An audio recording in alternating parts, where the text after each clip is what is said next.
We are replacing some countertops here in a laundry room. Used to be old fiberboard countertops, and we are going to put down a nice wood style butcher block countertop and backsplash. So here's the old countertops that I removed. I'm actually doing this for a relative, so I don't have all the tools I'm going to need, which will be good for this video, kind of show you how to do with limited tools. I have a saw for the new countertops, but I do not have sawhorses, so that should be easy to figure out. Here is the countertop that was purchased at one of those big box stores. Pretty nice, solid wood countertop, nice butcher block material. I believe it's acacia. Looks pretty nice, and we're just gonna use the old counter as a template for cutting the new one. So there's actually two surfaces. There's going to be this long surface that has the utility sink in it, and then we have this smaller countertop. Hopefully we'll have enough length to do both out of this one piece of butcher block. Alrighty, so I'm going to start templating. Notice the sawhorses that I'm using. Best we could find here. So I'm literally going to do this in a very non-scientific way. I basically laid the old countertop over the new countertop, and I'm going to start templating, some like rough outlines. Close counts here. They do have a backsplash, so that should be able to hide any imperfections. Obviously, when I cut it, I'm going to make sure that I'm cutting this a little short. If anything, too long will hurt me. If it's too long, it won't fit in the space, and I'll have to recut it.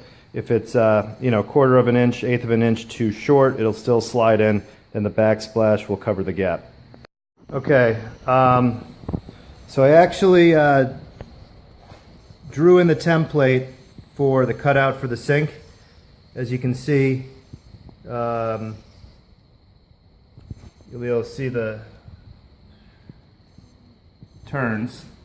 What I'm also going to do is I'm actually going to go over here, and I'm going to just double check. I'm just going to measure the distance with my tape measure from the old one, just to make absolutely sure that it's the right size cutout. Again, with the cutout, I'm a little concerned about cutting the hole too big rather than too short, because I can always cut it a little bit more to fit the sink in, but I can't put wood back on. So I'm going to cut out do the cutout for the sink right now.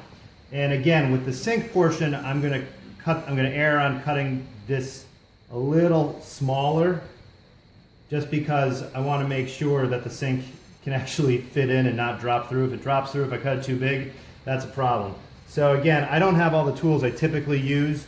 So this is the biggest drill bit that my relative has. So I'm going to start by making a hole for my jigsaw.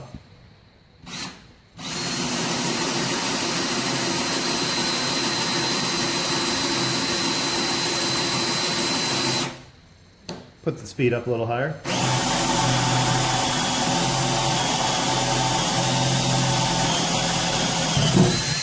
Okay. Okay, so now I have the hole cut. So I'm going to take my jigsaw. This is actually one of the tools I did bring with me, with a wood cutting blade. I recommend, if you're doing any of these projects and you're going to start doing a lot more projects yourself, start buying tools. They'll come in handy again for sure, but you just need the right tools. That's the toughest part of this whole thing. So I'm going to start cutting this again. I'm going to err for the cutout. Just err on the side of being a little smaller than the distance I drew out on the template.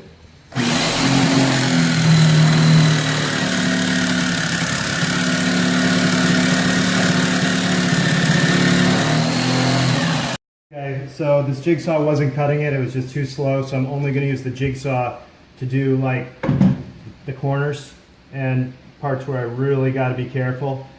Jigsaw's also good for like taking off a little bit extra when you're done.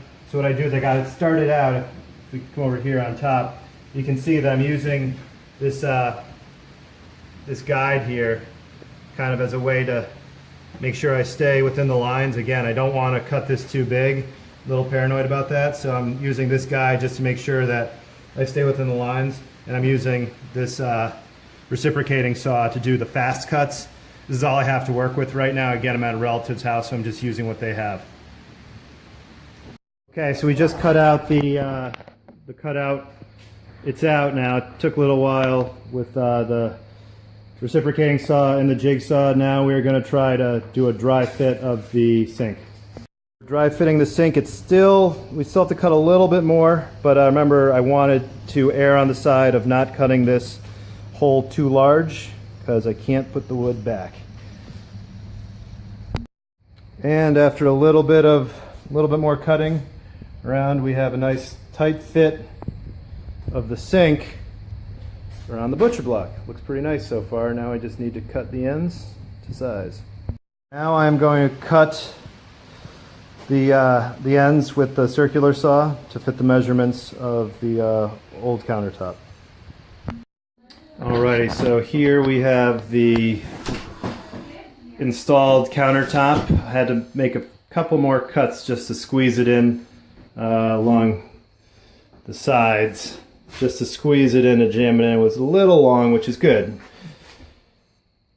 So now what we have to do, if you can see, is this backsplash. We need to get a 4-inch piece of wood and then stain it to a similar color. This is acacia, I'll probably use a poplar boards that I can find at the big box store. I've got this little piece too right here. That countertop looks nice.